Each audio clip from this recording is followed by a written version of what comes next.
السلام عليكم واهلا وسهلا في موضوع جديد وقصه جديده اللي غنعطيها قصه للعبره لا للفرجه. القصه ديال اليوم هي ديال واحد مريض كان كيعاني من هذا المرض هذه مده طويله. في شهر 7 بدات الرحله ديالو مع المرض بعد اكتشافوا انه يخرج الدم اعزكم الله في واحد المنطقه خاصه بالمسالك البوليه اللي كتعتبر بالدارجه كيسميوها البواسه. يعني هاد الحالات هادي كيوقعوا في المغرب بزاف، وبالخصوص كيوقعوا في واحد البلايص يقدر كيبان لك عادي داكشي، ولكن هو يقدر يسبب لك واحد الامر صعيب وما تلقاش ليه الحل ديالو. ملي اكتشفوا انه كيخرج الدم مشاو عند الطبيب الاول قال لهم خاصو اوبيراسيون، يعني باش يتحيد داكشي. صيفطهم الاكادير على حساب انهم يديروا اوبيراسيون تما، بحكم ان ديك المدينه الصغيره ما كيديروش هاد العمليات هادو. فعطاهم واحد رابور باش يمشيو للمستشفى العسكري اللي كاين في اكادير اللي غادي يتكلف بالعمليه. ففعلا مشاو عطاو هاد الرابور، قراوه، عطاوه رونديفو تقريبا نهار 25 في شهر 8. يعني قبل راه كانوا كيمشيو ويجيو كيمشيو ويجيو كيمشيو ويجيو باش ياخذوا داك الرونديفو ويفحصوا الحاله ديال الشخص. وبحكم ان الشخص راه كيعاني، هذا الامر اللي ما بغاش يتفهم انه الانسان او المريض في واحد الحاله صعيبه بزاف ومازال كيعطيوه رونديفو بعيد. يقدر يعطيو على شهر، يقدر يعطيو على 25 يوم، يقدر يعطيو على 3 شهور، ولكن المريض ما يقدرش يصبر لك ديك المده هذيك بحكم تفاقم الوضع عليه، وبحكم ان داك المرض خاصو الاستعجال في هذيك الحاله ويتحيد. حيت الا بغيتي كتعطيه رونديفو معطل فانك كتقتل فيه عرق بعرق. فخاص مجال الصحة يكون فيه واحد الاهتمام بهذه الفئة، ماشي يعطيوه رونديفو بعيد ولكن يشوفوا الحالات الصعيبة حاولوا يسبقوهم. ماشي مشكل، اما اللي كانت حالة يمكن تصبر ماشي مشكل يعطيوها رونديفو بعيد شوية. ولكن الا كانت حالة صعيبة وخاصة التدخل السريع فما خصكش تبقى تعطيه شهر. شغل داك هو بارك كيموت عرق بعرق، سبقو وخليه يرتاح، اللهم يدير اوبيراسيون نجح ليه. وهذاك ما نجحاتش ليه مول الامانه دا امانته الله يرحمه. فما نبقاوش نضيعوا الوقت، والله راه بزاف من المرضى كيعانيو، وهذا هو المشكل. راه غتمشي غير للمستشفيات راه غتشوف العجب العجاب، غتشوف ناس عندهم رونديفوات معطلين بزاف راه كيعانيو من مرض صعيب بحال الكونسير. فهاد الاجراءات الاوليه خاصهم يتخذوا قرارات سريعه من ناحيه المرض او تحديد هذا المرض هذا. فملي فحصوا الشخص وقلبوه ما عرفوش، داروا ليه بزاف ديال التحاليل، داروا ليه بزاف ديال سميتو، ما عرفوش شنو داك نوعيه المرض. تخيل معايا دكتور او بروفيسور كيقول لك ما عرفتش منين غنبدا هاد لوبيراسيون هاي. فبقاو على داك الحال، عطاوها رونديفو ديال 25 باش دير ديك العمليه بما استشار هو مع الاطباء الاخرين. فللاسف قبل من 25 وقع زلزال في المغرب، وبحكم ان المستشفى العسكري خاصو تدخل في المناطق اللي وقع فيهم الزلزال فمشاو كل الاطباء لديك البلايص، والمريض ديالنا ما كانش عنده انه يدير ديك العمليه في ديك الوقت بحكم الظروف الصعيبه اللي كانت كتعيش المغرب في ديك الوقت. داك الزلزال اللي وقع السيد بدا كيتفاقم عليه الوضع اكثر فاكثر، فقرر ان المكلف به او الابن ديالو يجيبوا لكازا باش يحاول يدارك الموقف اذا كان ما يدارك فيه. فمشى، جا اول حاجه داه للكلينيك داروا ليه بعض الفحوصات، طلبوا انه يدير لي ريم هو اللي غادي يحدد نوعيه المرض اللي عند داك الشخص. ففعلا مشينا لريم، داروه، خرجوا النتائج بانه عنده سرطان، وهذا السرطان ديك الطرفيه كان يمكن يتعالج كون تحيد قبل. فهذا المشكل اللي كان عند المريض انه كان كيحشم يقول انه كان مريض بذاك المرض، انه كيخرج الدم، يعني الحياء، حكم انه كيقول شي حاجه. الناس الكبار راك عارف كتجيهم شي حاجه في شكال يقولوا لك عندنا مرض بهذاك المرض، يعني ما قدرش يقولها وخلى الوضع يتزاد عليه. فاللي غنوصي اي مريض، المرض راه ما فيش الحشمه، المرض ما كيتخباش، كيف ما كان النوع ديالو في اي بلاصه كان تقولوا شنو بكم، حيتاش الا تسرعتي وقلتي شنو عندك ديك الوقيته تقدر تعالج، او الا بقيتي ساكت تقدر تخرج في شي حوايج لا يحمد عقباه. فما تحشمش من المرض. مريض مريض، بلاصه فين مريض هنا، صافي من الاحسن. فهذه نصيحه للناس الكبار، بالخصوص الناس الكبار كيحشموا يقدروش يقولوها، يعني ما تسكتش. عندك لا كنتي الام عندك بنتك قولها لها، لا كنتي اب عندك ولدك قولوا ليه، هادشي ما كيتخباش. فخرج الريزولطا انه عندها مرض خايب.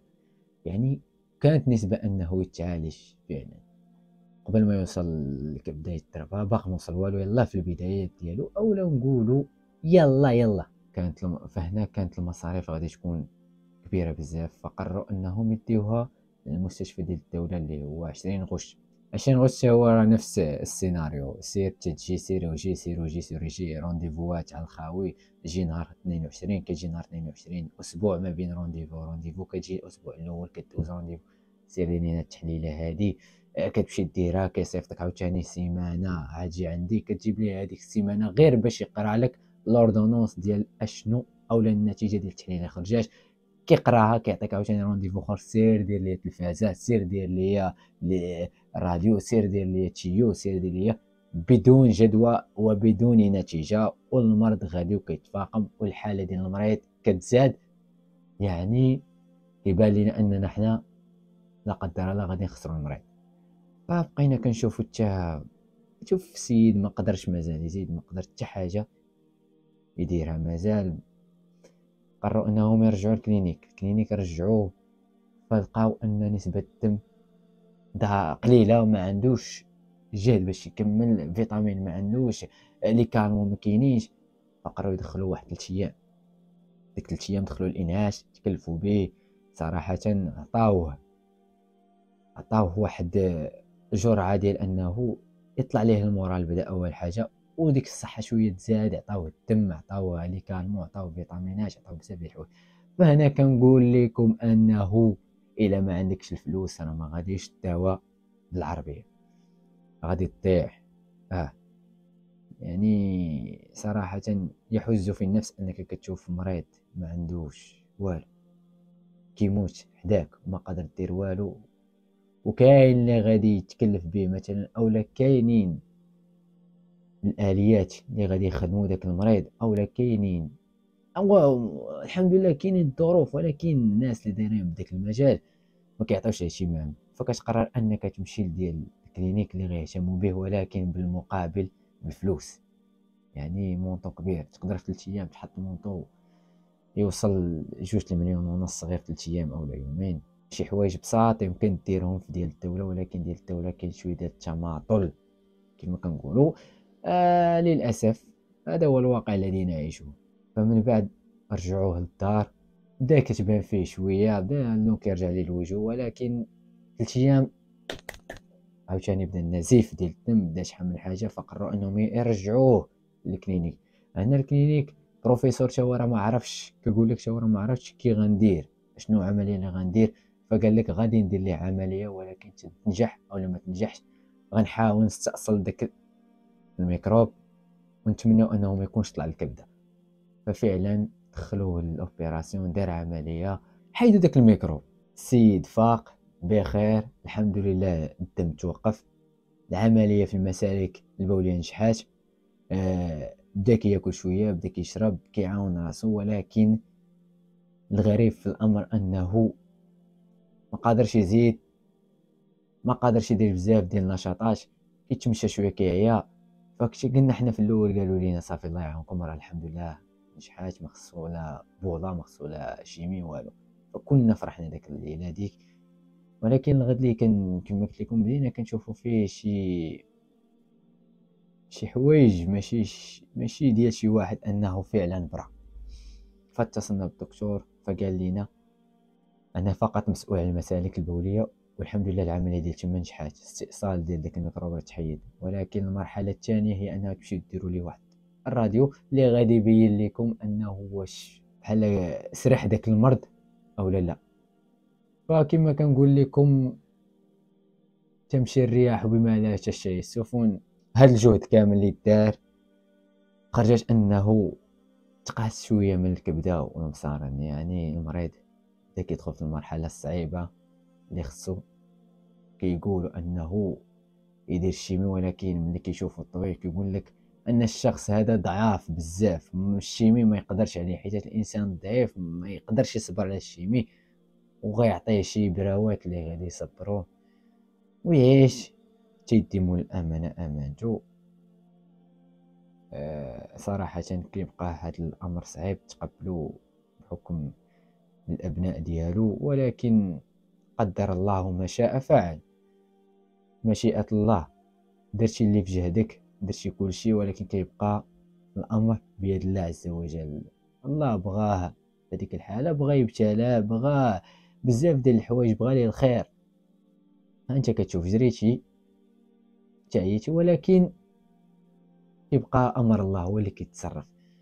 ففعلا العائله ديالو صعيب تقبلوا داك الموقف، وباقيين ما هزوش يديهم، وباقي كيحاولوا معاه انهم يلقاو في اقرب وقت شي علاج اللي غادي يكون ساهل للمريض، ويتجاوب معاه، وتكون واحد النتيجة إيجابية إن شاء الله.